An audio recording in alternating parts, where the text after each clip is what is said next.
¿Alguien que haya quedado con alguna duda de la clase anterior? ¿No? Excelente. Entonces dijimos, mira, lo importante para una propiedad, planta y equipo es con el fin que uno lo tenga, esencialmente que sea productivo o fines administrativos, no para arrendar, no para vender, no que lo iba a ocupar en largo plazo, pero ahora lo va a vender, no que sea el derecho a utilizarlo, sino que sea legalmente la entidad. Entonces eso hace una diferencia significativa. ¿Sí? Entonces, ¿qué costos uno debería incluir dentro del activo? Todo lo que pague por su adquisición en valor presente, como si hubiese sido al contado. ¿Sí? Y dentro de eso uno tendría que incluir todos los costos que sean necesarios para dejar el activo operativo. Entonces, si tú tuviste que pagar la aduana, que descargaran, que el camión, que la certificación, que te lo traigan hasta la empresa, etcétera, esos ítems deberían ser considerados dentro del valor del activo, ¿sí? Dentro del valor inicial del activo. Entonces, todo eso y en valor presente. Entonces, además de eso, uno diría, mira, quizás yo tengo que instalar la máquina, yo tengo que legalmente inscribir esta propiedad, tengo que hacer una inspección técnica de obras, que funcione bien el ascensor y todo ese tipo de cosas, bueno, esos costos son necesarios. Entonces, todos esos tipos de honorarios profesionales son costos necesarios para que funcione. ¿Sí? Eventualmente, si el activo es normalmente de largo plazo, o sea, por ejemplo, tú te demoraste 6 meses en dejar andando una turbina eléctrica o tú te construiste un edificio por 1 año y medio, bueno, eso va a ser una diferencia significativa en que quizás tú financiaste con un préstamo, por ejemplo, y todos esos costos debiesen incluirse dentro del valor del activo. ¿Sí? Incluso si, por ejemplo, la empresa tuviera que pagar diferencias de cambio. Por ejemplo, tú pediste un préstamo en wones coreanos para traer una máquina, que es lo que vamos a poner en el ejemplo. En realidad tú lo compraste cuando valía 100 y ahora vale 150 o vale 80. Bueno, todas esas diferencias también debiesen sumarse o restarse dependiendo dentro del valor del activo. ¿Sí? Si Profe, tú una tienes... duda. Ajá, Alexander. Que como esto lo de los honorarios, como qué era, porque nunca entendí muy bien cómo qué significan. Tú te compras una casa, tienes que ir a una notaría y le pago a la notaría. Los gastos notariales son parte del valor de la casa. ¿Se entiende? Ya, perfecto. Entonces, y yo le tengo que pagar a mi abogado y le tengo que pagar una comisión a la corredora de propiedades. Todos esos costos son necesarios para adquirir la casa. Ya, ya, perfecto. Ujú. Um, o si tú compras una maquinaria, por ejemplo, típicamente en la minería, entonces tú llamas a un broker de máquina y ese broker entonces va a reconocer dentro del valor eh, todos los costos, todo lo que yo tenga asociado en pagarle honorario a ellos, sean comisiones, sea sueldo, etcétera, bueno, son necesarios para atraer una pala gigante. ¿Se entiende? Entonces eso va a ser lo que uno consideraría como honorarios profesionales, lo que yo le pague a cualquier trabajador que quizás no es un trabajador contratado de la empresa. ¿Sí? Perfecto. Los costos por desmantelamiento además debiesen agregarse al valor del activo. Entonces, si tú tienes un escáner radioactivo que tienes que desarmar, tú hiciste una excavación y tienes que después tapar el hoyo y todo ese tipo de cosas de desmontar algún activo al término de su vida útil económica, entonces debiesen ser incluidos dentro del valor de la propiedad, planta de equipo. ¿Sí? Entonces, ahí lo que uno debería considerar es todos estos costos, incluyendo este pasivo, que es una provisión que podría no ocurrir en 10 años más, capaz que me funcione 15 o 20 o 30, pero es necesario. ¿Se entiende? Entonces, todos esos costos que vayan a ocurrir en el futuro nos referimos al desmantelamiento. Si hoy en día tú tienes que demoler algo, limpiar, desmontar, limpiar las calles, transportar a gente, por ejemplo, entonces tú vas a inundar un valle para hacer una central hidroeléctrica y tienes que mover a personas, bueno, todos esos costos de obras de urbanización y tú prometiste hacer plaza y otras cosas, todos esos costos son necesarios para dejar el activo operativo y entonces todas esas labores de mitigación u otras faenas deben ser incluidos dentro del valor del activo. Profesor, en el caso de los rinocerontes, creo que eran rinocerontes, Ajá. contaban que cuando murieran le iban a hacer como un funeral de 25 millones, algo así. Ujú. ¿Eso sería como desmantelamiento, sí? Desmantelamiento. Ya, perfecto. Eso es, o sea, porque en el fondo, como que el desmantelamiento físicamente, uno diría, oye, yo tengo que desarmar el activo. Ah, dejé de compartir, qué tonto. ¿Dónde estoy? Acá. Como que uno diría, tengo que desarmar, entonces, mira, pusimos unos andamios y no sé qué cosa y ahora hay que bajarlo. O literalmente tengo que llamar a alguien que se lleve este activo y que lo desmantele porque es radioactivo, etcétera. Bueno, podría ser en ese caso, o sea, la empresa podría estar comprometida. En ese caso, el funeral actúa como el valor del desmantelamiento y por eso que debería ser en valor presente, porque como uno dice, oye, es el valor ahora, pero esto va a ocurrir en 10 años más, pero estoy obligado a, y por eso es un pasivo, entonces debería ser en valor presente. ¿Sí? Entonces, ¿qué cosas son como normalmente complejas? Mira, es que yo compré esta máquina y la pagué en 4 cuotas. Bueno, el valor presente de las 4 cuotas. Eso tiene que ser el equivalente al contado. ¿Sí? Uno además debería decir, mira, si uno tiene intereses, bueno, pero yo me demoré 6 meses en construir, pero pedí un préstamo por 10 años, solamente 6 meses van a ser incluidos dentro del préstamo. O sea, dentro del activo, perdón. Todos los otros 9 años y medio no tienen que ver directamente con el activo, entonces no debiesen ser reconocidos. ¿Sí?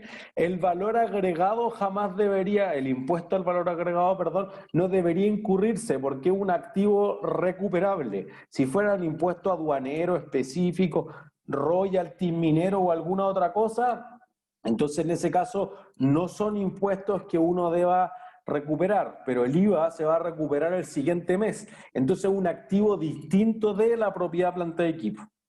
¿Sí? Las capacitaciones de los trabajadores no deberían ser considerados porque tú capacitas al trabajador, ¿se puede ir el trabajador?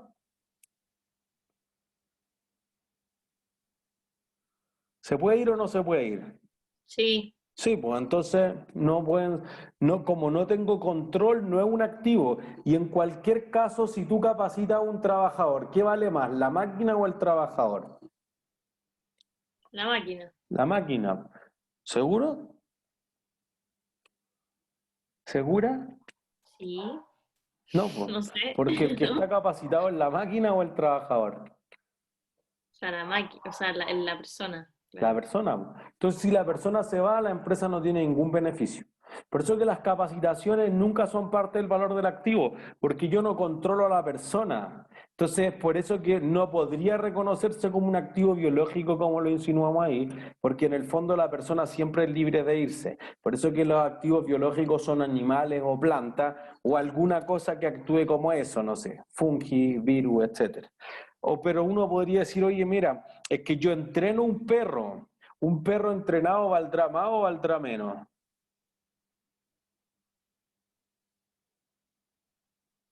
¿Qué Más. creen ustedes? ¿Más? Sí. Entonces un costo.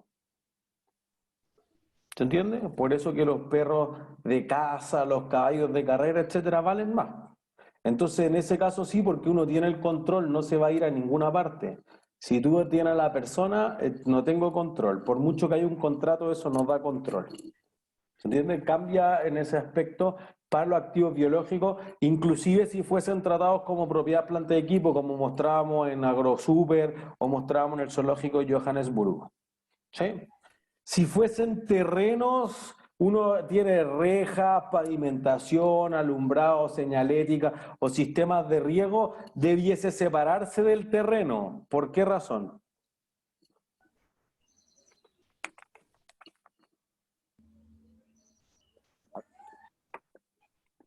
¿Por qué deberían separarse todos esos activos del terreno? Porque el terreno no se deprecia o algo así. Eso, y las rejas sí, y el alumbrado sí, y la señalética sí. ¿Se entiende? Entonces hay algunos activos que son depreciables y otros que no son depreciables, y de hecho eso vamos a hablar más adelante, vamos a decir, bueno, entonces en ese caso no debería incluirse. ¿Se entiende? Si uno, por ejemplo, y esto es una confusión típica, tuviese una empresa minera, entonces el derecho de extraer el mineral que discutíamos en la clase pasada es distinto, ese es un activo intangible, se va a medir por otra norma, por la NIC 38. Porque uno dice, mira, el terreno es un activo, el recurso natural es otro activo y el recurso o el derecho a extraer ese recurso natural es otro activo. ¿Se entiende? Entonces eso hace una diferencia. Entonces tú tienes unas parras que están plantadas en un terreno, el terreno es un activo, las parras son otro, la uva son otro y el derecho a sacar el agua del río que pasa por el terreno es otro. ¿Entiende? Son activos distintos. ¿Sí? Por ejemplo, si uno tuviese que tú compras varios activos juntos, en este caso una fábrica que tiene las instalaciones y que además tiene la maquinaria. Entonces, si tú compras activos en conjunto, para comprarlos todos juntos, ¿qué te deberían ofrecer? La contraparte.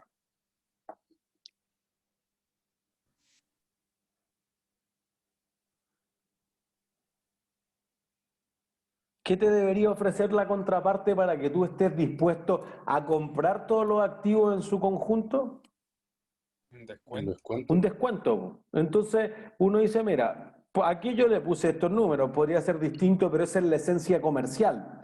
Tú dices, mira, el terreno valía 3, todo lo que estaba por encima del terreno, digamos las instalaciones, 1.000.008 y 1.200.000 las máquinas. Entonces, entre las tres cosas vamos a tener 6 millones. Tú me compráis todo, te lo dejo en 5. Ah, ya.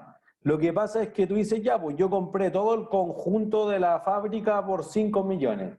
Pero ¿cuánto debiera ser cada uno? O pongo fábrica por 5.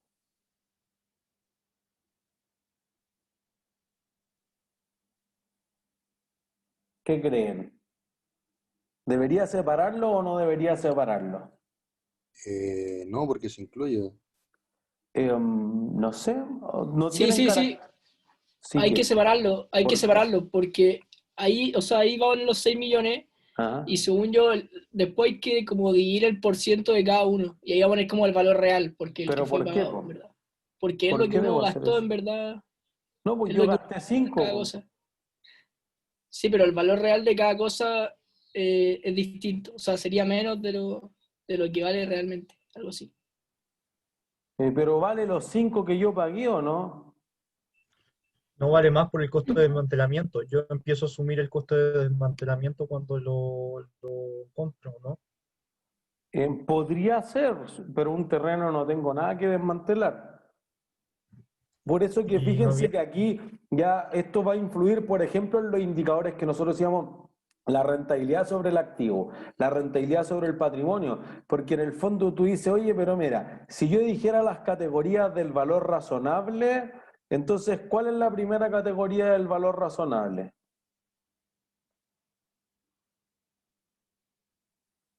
¿Alguien sabe? ¿El valor del activo? ¿Qué es eso?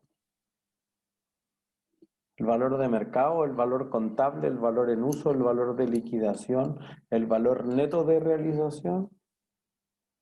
El valor de mercado y el valor en uso, ¿no? Eso, ya, el precio de mercado. Después, entonces, el valor de un activo similar.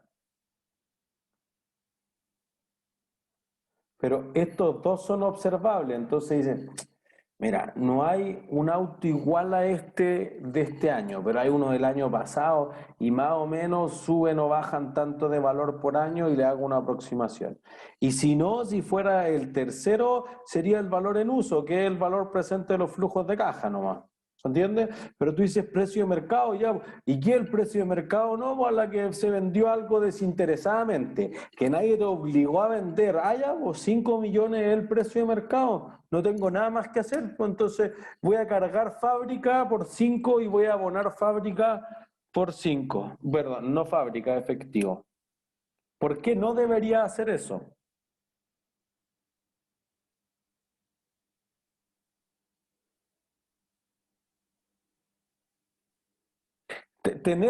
Mira, yo debería hacer este asiento. Fábrica, 5 millones. Efectivo,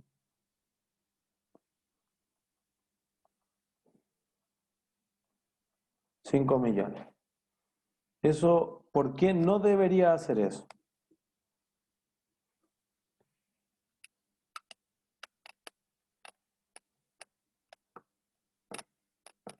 Nadie sabe por qué no debería hacer eso. Estamos mal. Eso era un desastre. ¿A alguien se le ocurre por qué no debería juntar un terreno, un edificio y las máquinas? Que son distintas propiedades, planta y equipo, o sea, como ¿Pero en qué difieren? terreno es distinto a la construcción y a la maquinaria. Porque se deprecian y el terreno no. Eso. Y es probable que además esta tenga una vida útil distinta. Entonces tú dices, oye, las maquinarias me van a durar 5 años, pero la construcción me va a durar 50 y el terreno, quién sabe, vida útil indefinida. Esa es la razón de por qué yo no tengo una sola categoría de propiedades, planta y equipo. Tienen todas las que mostramos, construcciones en curso, equipo informático, vehículos, derechos de uso, plantaciones y cualquier otra categoría entre medio. Entonces uno diría, mira, hay que separarlos por una razón de fondo. Si yo los junto todo, empiezo a depreciar y deprecio un terreno, hago el ridículo. Eso no es lo que le ocurre al negocio y por lo tanto estoy distorsionando la imagen fiel o la representación fiel de la compañía. Nunca pierdan de vista que los inversionistas quieren saber, oye, esto renta, esto paga, voy a recibir dividendos, me voy a ir de viaje, tenemos que pedir un préstamo, hay que despedir a alguien, no se sabe. Los inversionistas quieren tomar ese tipo de decisiones basadas en información financiera. ¿Entiendes? Entonces ahí uno diría, oye, mira, podría haber una diferencia significativa en que si yo los junto todos, eso es cualquier cosa. Allá, pues separémoslo. Entonces diríamos, mira, tengo el valor razonable del terreno, de la construcción y de la maquinaria por separado. Tú llamaste un tasador o el auditor de los estados financieros, por ejemplo, te hace ese cálculo y dicen, mira, en total suman 6. O sea que 3 millones sobre 6 es el 50%. 1.000.008 sobre 6 es el 30%. Y 1.002.000 sobre los 6 es el 20%. Entonces tú dices, ya, como a mí me costó 5, de estos 5 millones le voy a asignar la mitad al terreno, el 30% a la construcción y el 20% a las máquinas. Y eso va a producir que la compañía esté mostrando proporcionalmente el costo inicial, no el precio de mercado, el costo inicial respecto a cada clase de propiedad, planta de equipo. ¿Se Profe, entiende? Ajá. ¿qué pasaría si un terreno, Ajá. por ejemplo, se plantan muchos pinos y se sabe que el pino daña la tierra y como que la mata y no se puede plantar nada más? En ese Ajá. caso, ¿el terreno se deprecia o cómo sucede ahí? No le pasa nada. Construye un edificio. Ya. Pero justamente ese era mi ejemplo de cuando uno cree que los terrenos se deprecian. Ya, perfecto. Pero no Profe, y con ese nuevo valor no sería como un deterioro de las construcciones, las maquinarias y todo eso. ¿Será más rentable plantar lechuga o construir edificios?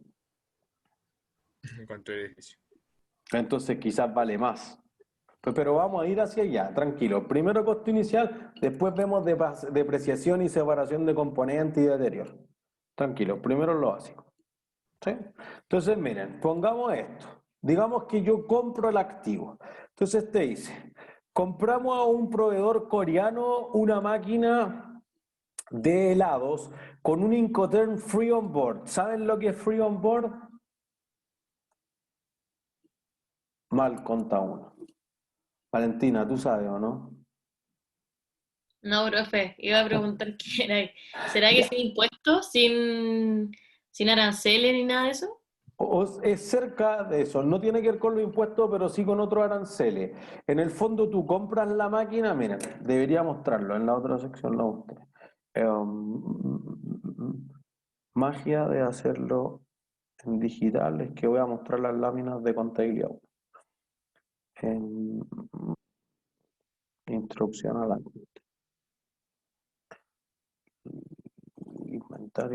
inventario, acá está. Entonces, ¿qué lámina es esta?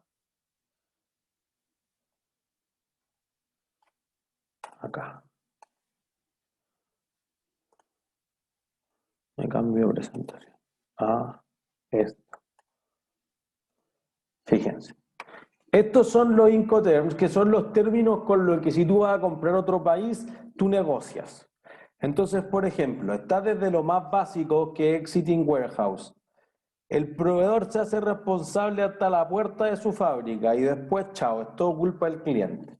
¿Entiendes? Si lo lleva en su camión, si después lo suben en el puerto, lo suben acá, todo eso es culpa del cliente. ¿Se entiende? El cliente paga en el fondo.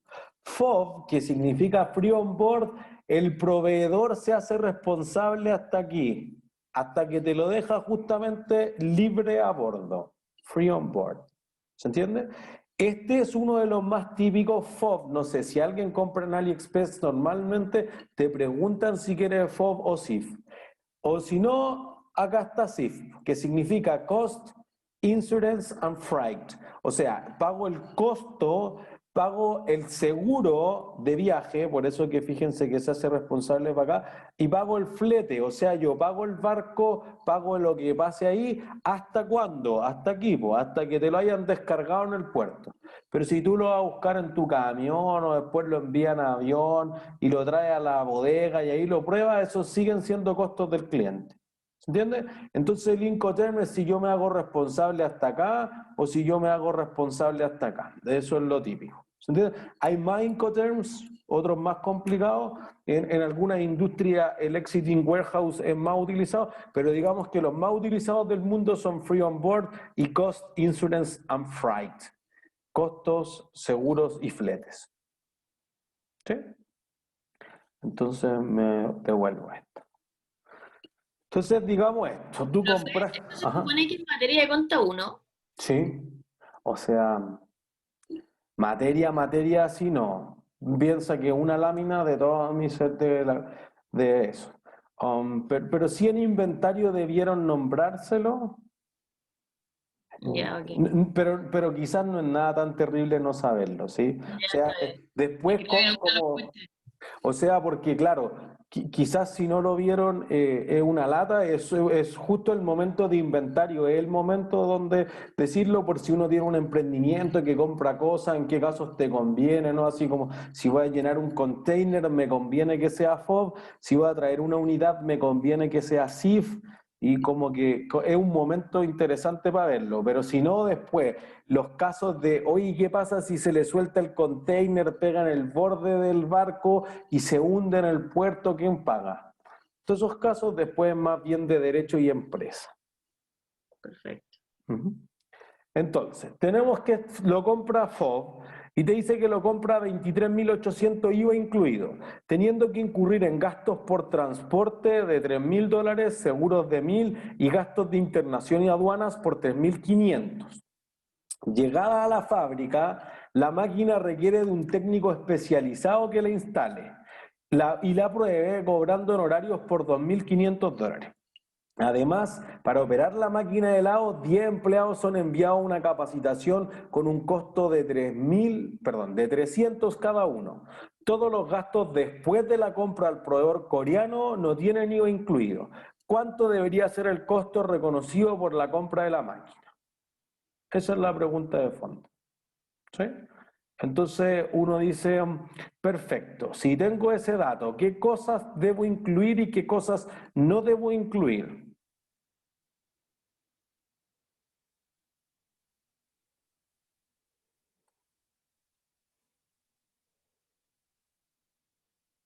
De los 23.800 del Free On Board, ¿debo incluirlo o no debo incluirlo? Sí, pero sin el IVA, ¿no? ¿Por qué sin el IVA? Porque es un impuesto recuperable. Eso es, y se va a recuperar en mucho más corto plazo. Entonces, lo que uno diría es, mira, tú tienes ahí que el 23.800 es el pago total, pero una parte va a ser IVA y el otro, digamos, el 100% va a ser el valor de la propiedad planta de equipo. Entonces diríamos, mira, $23.800, el 19% de IVA, entonces lo que hay que hacer es dividirlo por 1.19, jamás multiplicarlo por 0.81 y eso te va a dar $20.000. ¿Sí? Y entonces el restante va a ser los $3.800. El IVA a crédito fiscal es un activo de corto plazo, la propiedad planta de equipo es un activo de largo plazo, por eso debiesen separarse. ¿Sí? Entonces tu valor importante son esos $20.000. ¿Sí? ¿Profe? Ajá, Alexander. Y ahí no se tendría que contar todo el resto menos los $3.000 como que se invirtió en los empleados, ¿no? Bueno, hacia allá vamos. ¿El transporte lo incluyo o no lo incluyo? Miren, cuando tengan la duda, esto siempre es importante. Tienen que decir, ¿lo necesito para que quede funcionando? Si la respuesta es sí, es parte del activo. Si la respuesta es no, entonces no debo incluirlo. Sí, va a incluir el ¿Lo transporte. necesito? Listo. Pero fíjense que lo necesito porque el proveedor no lo pagó. Si hubiera sido SIF, no lo necesito porque ya viene incluido en el precio, ¿se entiende? Después, ¿seguro lo necesito para que quede operativo? Sí. Sí. ¿Gastos de internación y aduanas, lo necesito? También. Sí, listo. ¿Un técnico especializado que lo instale, lo necesito o no?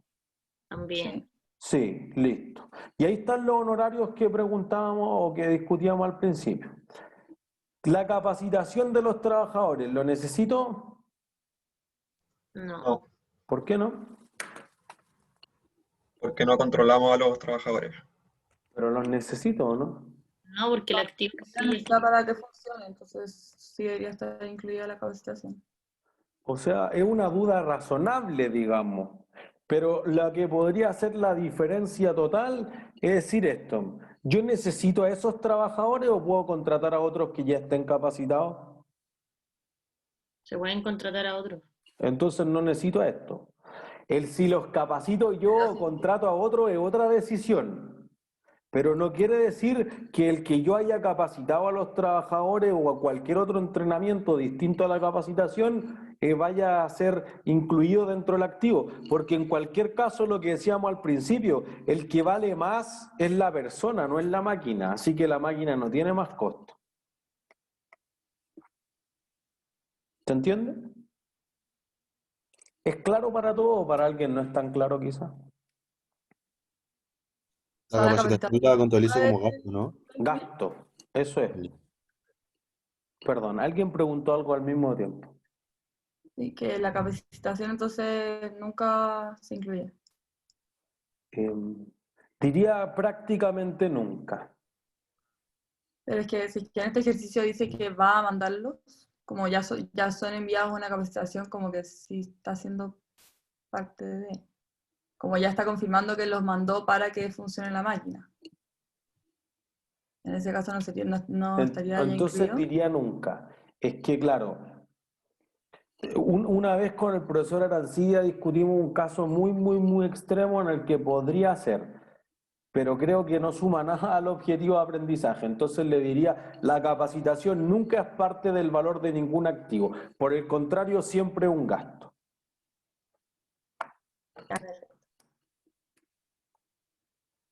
¿Sí?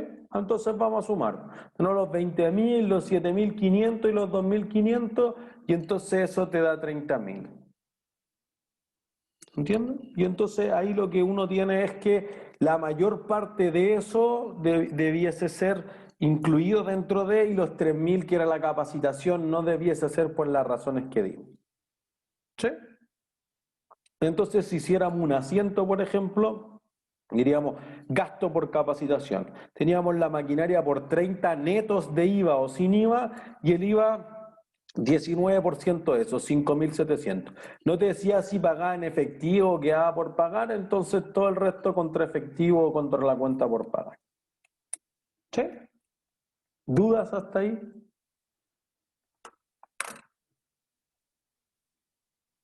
¿No? ¿Todos claros? ¿Sí? Listo. Entonces, miren, pensemos en si compras el activo, sino que lo construyes. Entonces, una firma ha solicitado un préstamo por 800.000 libras esterlinas a una tasa de interés de 0,6% mensual, pagadero dentro de un año, mismo tiempo que tomará la construcción de una fábrica con los siguientes costos: materiales, mano de obra, costos indirectos y costos de instalación.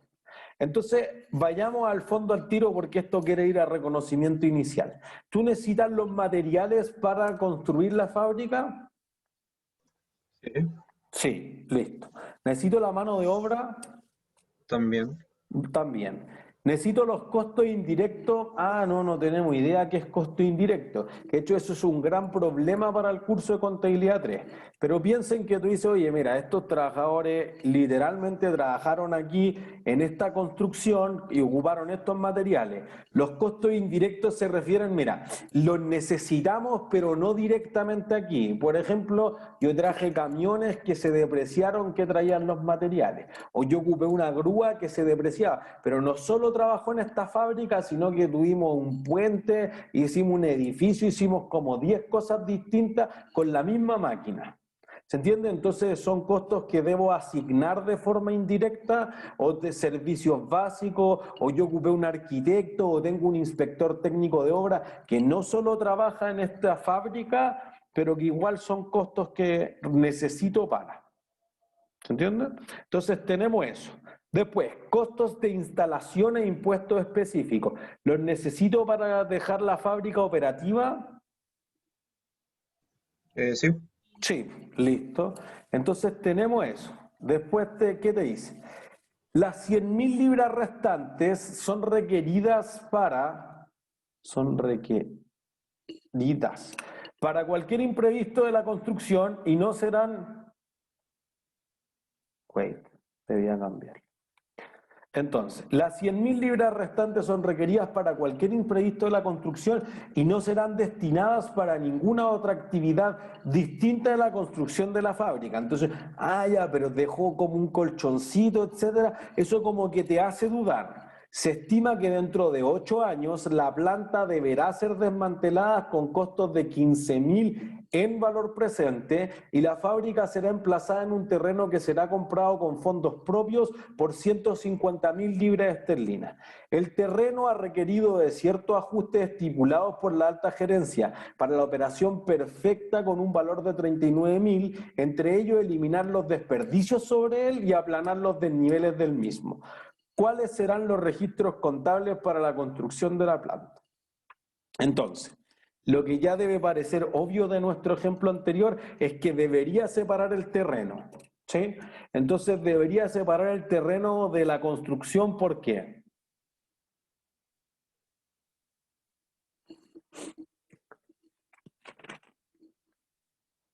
Porque el terreno no se deprecia. Eso es. ¿Se entiende? Entonces aquí la duda, y esto fue una discusión importante, ¿qué hice? Acá. Y esto fue una discusión importante en la otra sección, es que te pasa esto, tú dices, mira, ya, yo construí una propiedad planta de equipo, ya estos van a ser mis activos.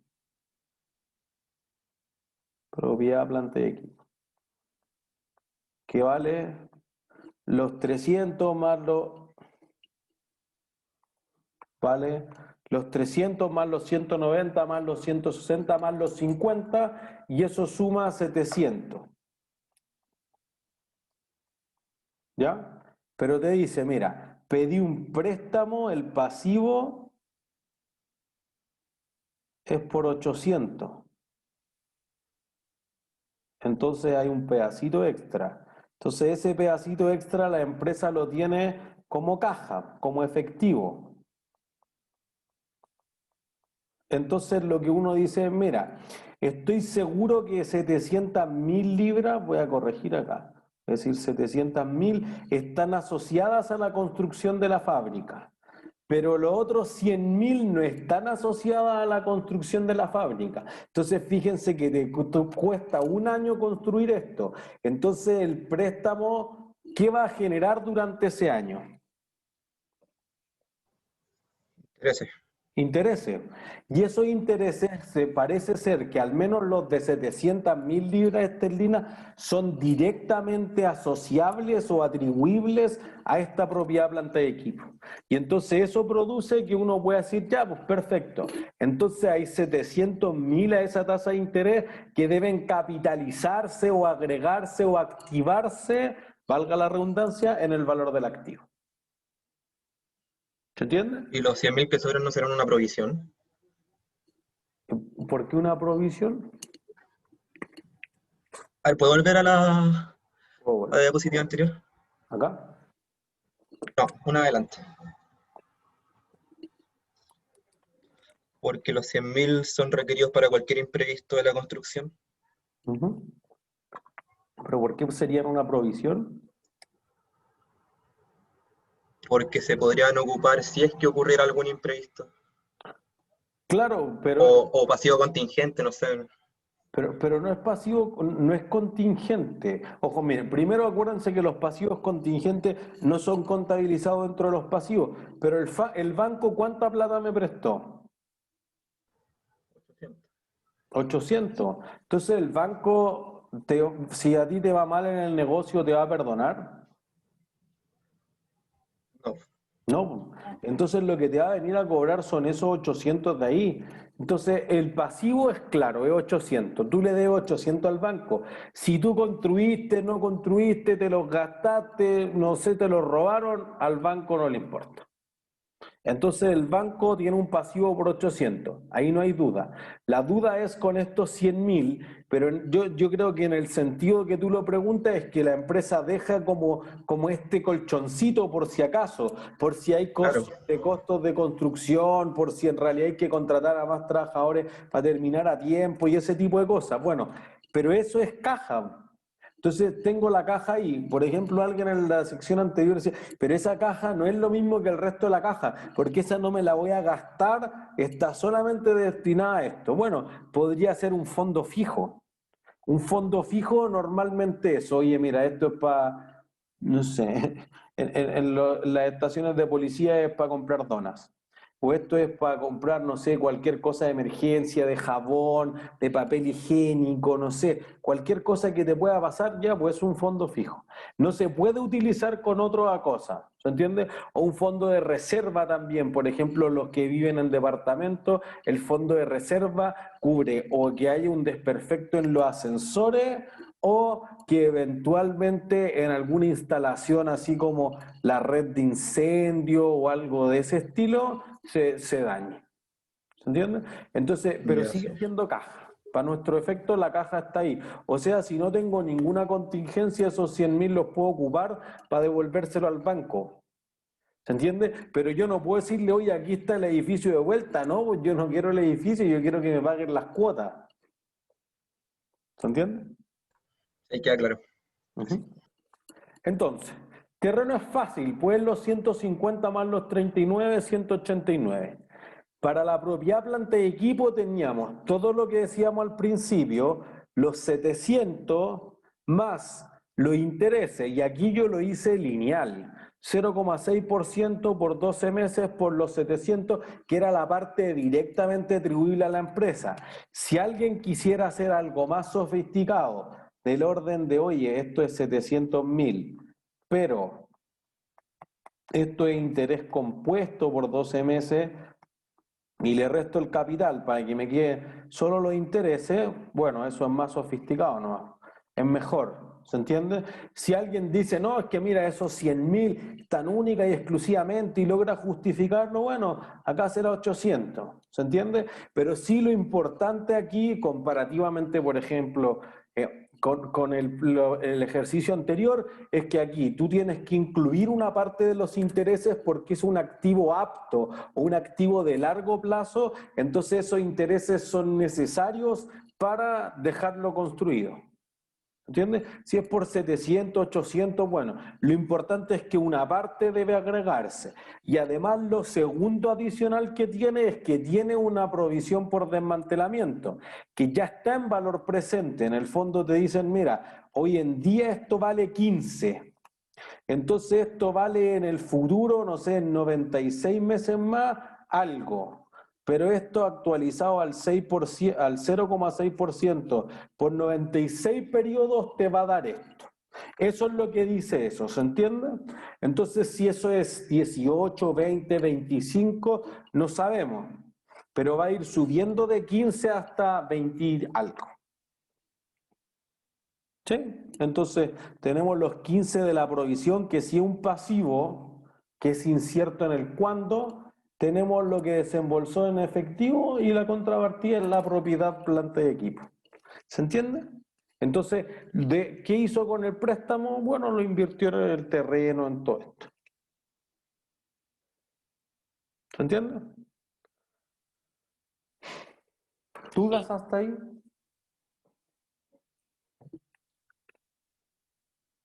¿No? ¿No hay duda? Yo no. ¿No? Listo. Entonces, después uno dice ya, tú debes 15.000 libras. Entonces tú vas a ir llevando a valor futuro la provisión por desmantelamiento. Entonces, digamos, el primer mes va a devengar o va a crecer en 0,6% esos 90 libras. El segundo mes va a crecer en 0,6% más o sobre 15.090 y el tercer mes sobre 15.190 o sea, 180 y algo y así sucesivamente hasta que crezca exponencialmente hasta las 20 y tantos mil, que eso en el fondo es la parte de matemáticas financieras que tiene un pasivo que se reconoce en valor presente, pero en realidad al final va a tener otro valor o un desembolso distinto a lo que tú registraste como valor presente. Profe, Ujú. ¿eso es solo por el valor del dinero al final? Sí, valor del dinero del tiempo, nada más. Ok. ¿Sí? ¿Dudas hasta ahí? Ya.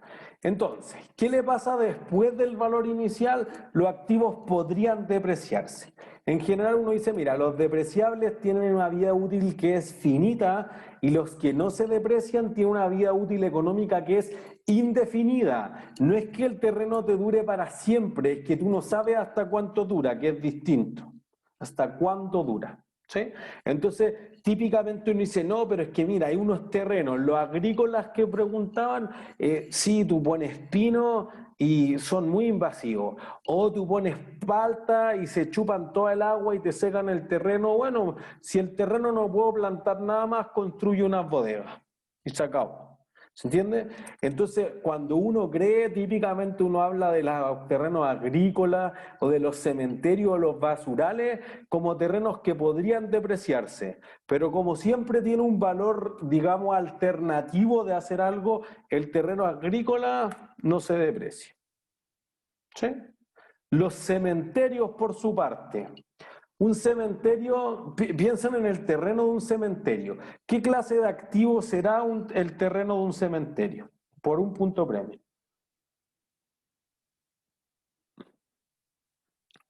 ¿Qué clase de activo será el terreno de un cementerio?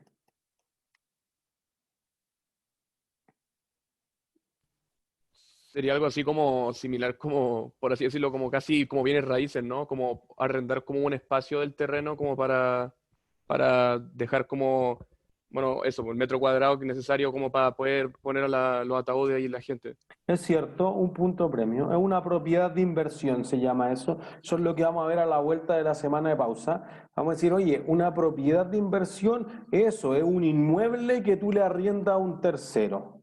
¿Se entiende? Pero eso es si yo te arriendo el espacio. ¿Qué otra cosa podría hacer? Por otro punto premio.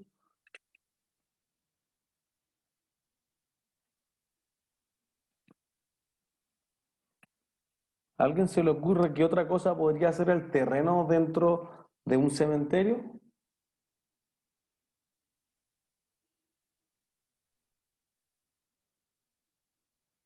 Un inventario, ¿no, profe? ¿Por qué, Álvaro?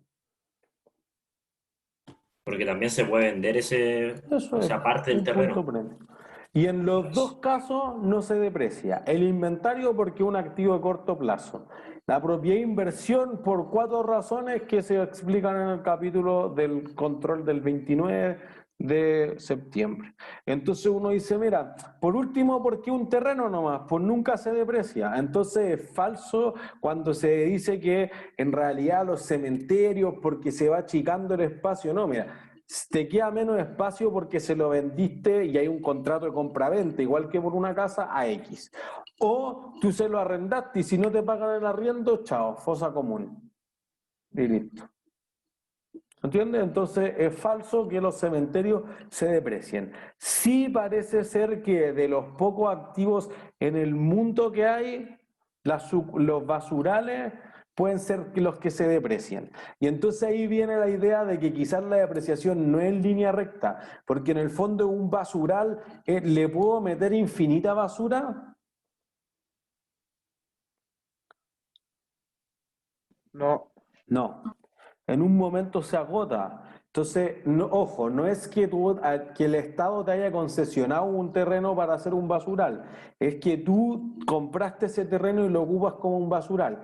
Entonces, obviamente alguien decía, no, pero se quema la basura, sí, pero que eso no es legal. Bueno, pero se va descomponiendo, sí. Entonces, esa es la razón de por qué no se deprecia linealmente. Porque quizás tú con más temperatura se descompone más rápido la basura o menos, o depende del tipo de basura, o si encontraste unos gusanos que se la comen más rápido, más lento, anda a saber tú, o sea, hay un universo del negocio. Pero si tú dices, oye, este terreno aguanta 40.000 millones de toneladas de basura y listo, y hasta ahí llega. Entonces quizás no es que todos los años se deprecie lo mismo ese terreno, sino que podría ser que cada tonelada deprecie un pedacito del terreno. Si le echaste más basura te queda menos, pues entonces ahí es más lógico ocupar una depreciación que no sea lineal. ¿Se entiende? Particularmente el semestre pasado hicimos como un trabajo de investigación que era eso. Encontramos que había muy pocos basurales, como que te entregaron información financiera, pero los basurales eran ese ejemplo. Lo otro eran como las empresas mineras decían, mira, es que yo tengo esta propiedad minera y tengo un terreno que tiene oro y se agota. Ya, ese es un error contable más bien. ¿Por qué? Porque las empresas, y lo decíamos al principio, tú tienes el terreno, que es una propiedad planta de equipo. Tienes el recurso natural, que no es una propiedad planta de equipo, es un recurso natural, que es tu yacimiento de petróleo, de oro, de cobre, de potasio, de calcio, de lo que sea. Entonces tú dices, mira, esto podría ser una diferencia bien significativa si es que tú dices que el terreno se deprecia, porque no es así, lo que se agota y no es que se deprecie, es el recurso natural, pero el terreno sigue estando ahí. El día que no quede oro, tú puedes construir un edificio. ¿Entiendes? Entonces una confusión, y es particularmente por todo lo que discutíamos la semana anterior, que hay como un desafío para, oye, pero ¿cuántos son las reservas probadas, etcétera? Todo lo que sea recursos naturales es un desafío significativo para la contabilidad. ¿Sí?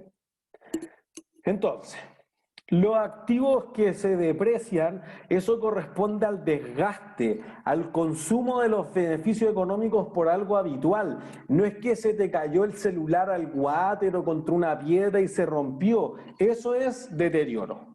Tú tenías un auto y te lo robaron, el estallido social, te lo quemaron, no sé, ya eso es deterioro. Tú no esperas que eso te pase habitualmente. Entonces uno dice, pero igual baja las utilidades. Sí, pero hay que pensar en el sentido de la proyección que nosotros leímos a la información financiera. Tú quieres estimar cuánto de qué pueden pagar, que la utilidad, etcétera. Entonces tú vas a decir, mira, hay cosas que son regulares, la depreciación.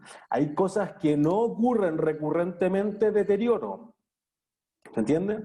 Y entonces eso produce que las empresas generalmente quieran separar eso. Y por eso nosotros dijimos, mira, hay una utilidad de operaciones continuadas y hay un ítem de operaciones descontinuadas, que Ripley se retira de Colombia, etcétera. Bueno, todos esos ítems le señalizan cosas a los usuarios de la información financiera.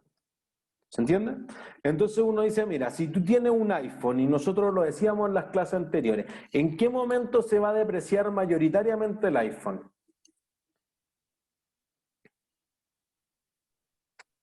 Cuando No salga el saquen. modelo nuevo. Cuando salga el nuevo. Entonces, al principio de la vida útil se deprecia mucho más que en otra parte. Entonces, quizás no es lineal, pues. Quizás el 80% del valor cae un día cualquiera. O si tú sacas un automóvil del concesionario, pusiste una rueda en la calle y baja en 20%. ¿Por qué? Porque acabas de perder el IVA. ¿Se entiende? Entonces eso podría ser una diferencia bien significativa al momento de reconocer que el desgaste regular, no el deterioro de la depreciación, se consuma linealmente. Porque en el fondo, miren, un auto. El auto se deprecia ¿por qué cosa? ¿Por qué se deprecia? Principalmente por los kilómetros. Porque lo Principalmente los usas. kilómetros. Pero ¿por qué otra cosa se deprecia?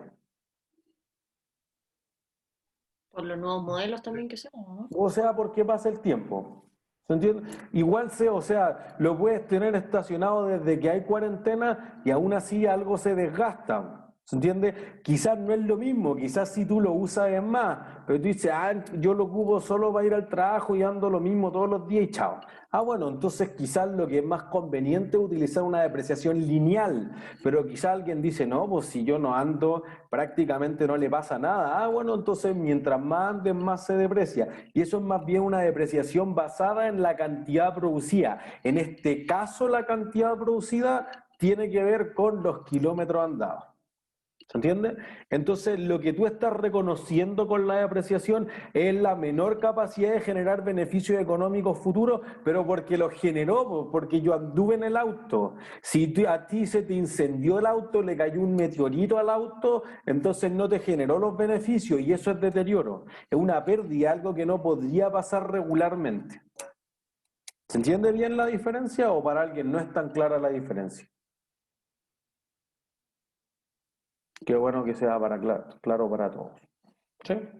Entonces imagínense, explosión de una planta nuclear, Chernobyl o Fukushima. ¿Uno espera que ocurra eso regularmente? No. No. Entonces, ¿el activo baja de valor si es igual que la depreciación? Sí, pero no es lo mismo decir que, oye, eso es una pérdida por deterioro, a que es una depreciación por la explosión. Todos los años explota. No. Bueno, depreciación te sugiere una cosa que es distinta a deterioro. ¿Se entiende? Entonces la depreciación es recurrente o es normal, el deterioro no es recurrente, no es normal. El deterioro es reconocer que tú hiciste una inversión mala. La depreciación no es eso. La depreciación es que yo hice una inversión buena que se está desgastando, pero porque me está produciendo réditos, digamos, utilidades, flujos de caja, etc. ¿Sí? Entonces, ¿qué activos generalmente no se deprecian? Los terrenos, obviamente. Las construcciones en curso. Tú decías, mira, yo voy a tratar las plantas como propiedades planta de equipo. Tengo una viña, planté unas parras. Las parras están creciendo hasta el punto óptimo donde me van a dar uva. Bueno, están creciendo, pues no decreciendo. Entonces no tendría sentido. O estoy construyendo un edificio, no puedo depreciar el edificio, pues si está en curso. ¿Se entiende? Y los activos de patrimonio cultural parece ser uno de esos activos que en general las empresas tienden a considerar que, bueno, más que las empresas, los gobiernos quizás no se deprecian, porque en el fondo tú dices ya, el Coliseo Romano se cae a pedazos, o podría caerse a pedazos, o el Pantenón, entonces tú dices, cada vez le quedan menos años, ¿eso hace que valga menos o que valga más?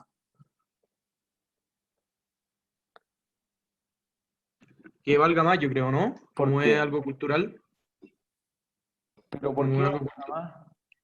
De que habíamos hablado de esto, si no me equivoco, con usted, profe, ¿no? Que como los patrimonios y las cosas como históricas, como que a pasar del tiempo iban teniendo más valor, ¿no? Claro, pero ¿por qué? Pues debe haber una razón de negocio. O sea, puede Porque que más gente quiere visitarlo antes de que se acabe al final. Eso es, pues. Como pasado mañana ya no va a estar, entonces cada vez sube la demanda. Entonces, en vez de bajar, valen más. Y por eso los gobiernos van a tratar de hacer más inversión o más reestructuración, digamos. Vamos a tener que hacer mantenimiento mejor y todo lo que se pueda para mantenerlo vivo. ¿Se entiende? Por eso hay un desafío para la contabilidad en los bienes de patrimonio cultural, especialmente para las empresas non-profit o sin fines de lucro. ¿Sí? Entonces, propiedades, plantas y equipos se rigen por la NIC 16, tienen una vida útil indefinida en el caso de los terrenos o finita en lo otro, y es probable que valgan algo al final de su vida útil. Los activos intangibles, si son activos que tienen o que no surgen de una combinación de negocios, son regidos bajo la NIC 38. Los pases de los jugadores de fútbol, las licencias, las franquicias, las marcas, las patentes, ese tipo de activos tienen normalmente una vida útil finita. Tú compusiste una canción, 50 años tuya, y al año 51 cualquiera te la puede copiar. Depende de los derechos del país, pero los copyrights serían algo de ese estilo. ¿Se entiende? Pero podría tener una vida útil indefinida. Mira, yo compré una marca, compré la marca Google, y eso dura, no sabe. ¿Se entiende? Pero indefinido. Pero también podría ser infinito. Tú tienes el derecho a extraer pescado del mar para siempre. Como es un recurso renovable, entonces es probable que sea infinito. O sacar agua del río que pasa por acá. Si tú dices, no, es que un día lo sequé, bueno, eso es deterioro, no es depreciación. ¿Entiendes? O tú tienes el derecho al espectro radial o algunos derechos que literalmente son perpetuos, entonces podría ser infinita en esos casos.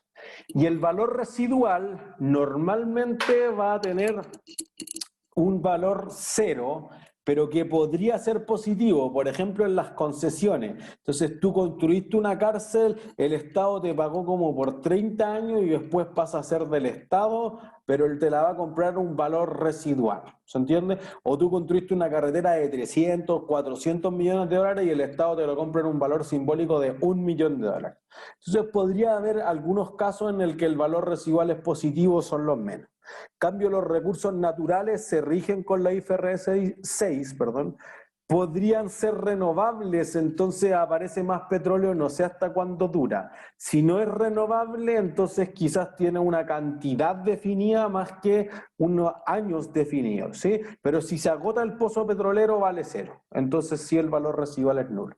Entonces, cuando uno habla de propiedades, plantas y equipos, se habla de la depreciación, de los activos intangibles se habla de la amortización y los recursos naturales se habla del agotamiento. ¿Sí?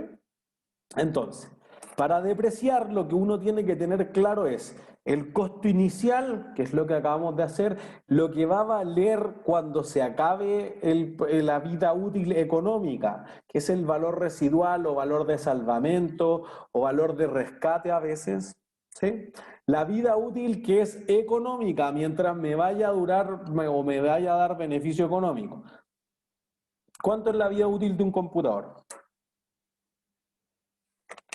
¿Como 2 años por ahí? ¿O 3 años? ¿Nadie tiene un computador más viejo que 3 años?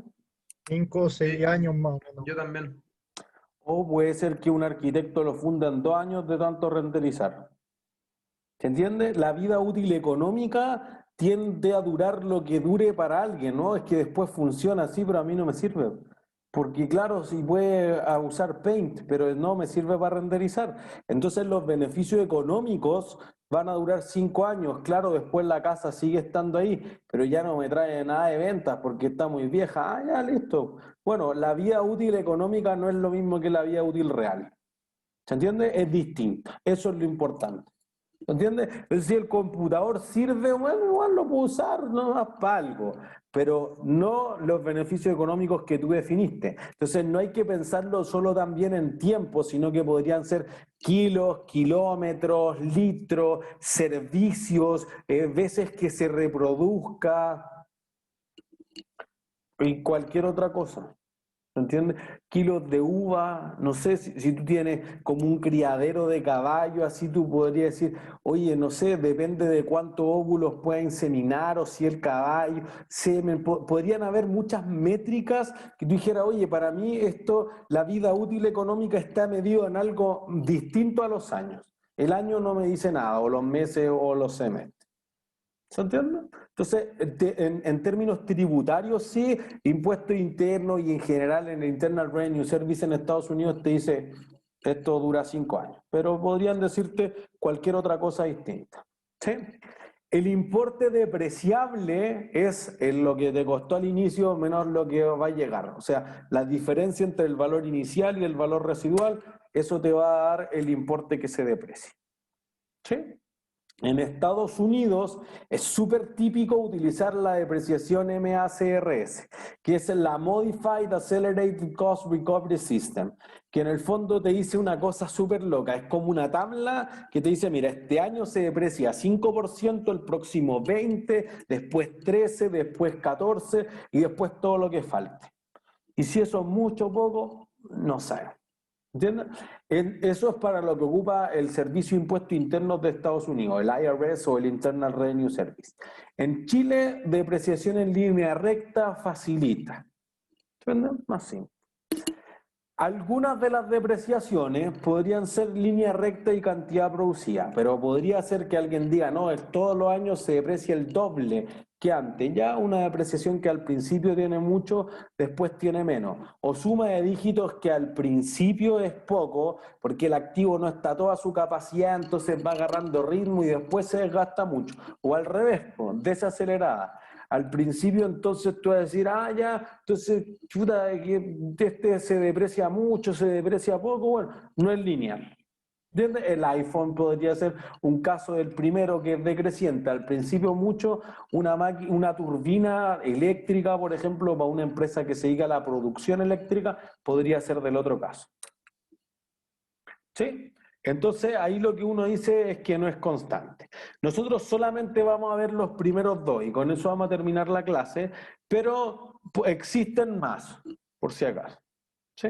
Entonces, consideremos depreciación en línea recta. Pues digamos, mira, aquí es fácil. Tú dices, esto me costó al principio, este es lo que va a valer cuando se acabe la vida útil económica, acuérdense. Y tú vas a decir vida útil en años. Y chao. Entonces, por ejemplo, aquí tenemos, si adquiriéramos una máquina por 250, un valor residual de 20 y una vida útil de 5 años que es capaz de producir 100.000 unidades durante toda su vida útil, en línea recta la depreciación sería los 250 menos los 20, o sea que puedo depreciar solamente 230, no es todo, es hasta 20. Y eso dividido por los 5 años. ¿Se entiende? 46 millones. Entonces uno dice gasto por depreciación contra depreciación acumulada. Nada muy sofisticado. Si en realidad uno dijera, no, mira, considera que el siguiente año en realidad fabriqué X cantidad de unidades. Bueno, entonces podríamos decir, basado en la cantidad de producción, tú dices esto. Mira, tengo 250 menos los 20, pero por cada unidad de esas 100.000 que puede fabricar la empresa son 2.300. Entonces, si tú fabricaste 35.000, por ejemplo, 35.000 por 2.300, y eso te va a dar 80 millones y medio. ¿Sí? Y entonces ahí voy a tener el gasto por depreciación. Y entonces uno podría decir, ya, mira, esto funciona bien, pero quizás, y con eso vamos a partir la siguiente clase, es que uno diga, mira, yo tengo un auto, pero las ruedas se desgastan distinto que los asientos, distinto que los frenos, distinto que el chasis. Ya. Quizás, solo en algunas empresas, tiene sentido separar esos componentes. Y la descomponentización es algo que vamos a ver de la siguiente clase, como vaya a cerrar el tema de propiedades planta y equipo. ¿Dudas? ¿Puntos premio al mail? Al mail. Ya, perfecto. ¿Todos claros? Ha sido todo por Profe, hoy. yo tengo una duda. Te escucho, Julio. Usted va a hacer la clase del jueves, perdón, quería verificar nomás. Sí, voy a postear el link porque voy a hacer la misma para las dos secciones. Yo entiendo que no hay clases, pero por eso vamos a dejar el video y después cada uno lo verá cuando quiera. O sea, yo pienso hacerla el jueves a las 10 de la mañana para terminar estas láminas. Ya, perfecto. Gracias, profe. Listo, que estén bien. Chau, chau. Gracias, profe. Profe, que estén. Gracias a ustedes. Profe, Chau, gracias. chau.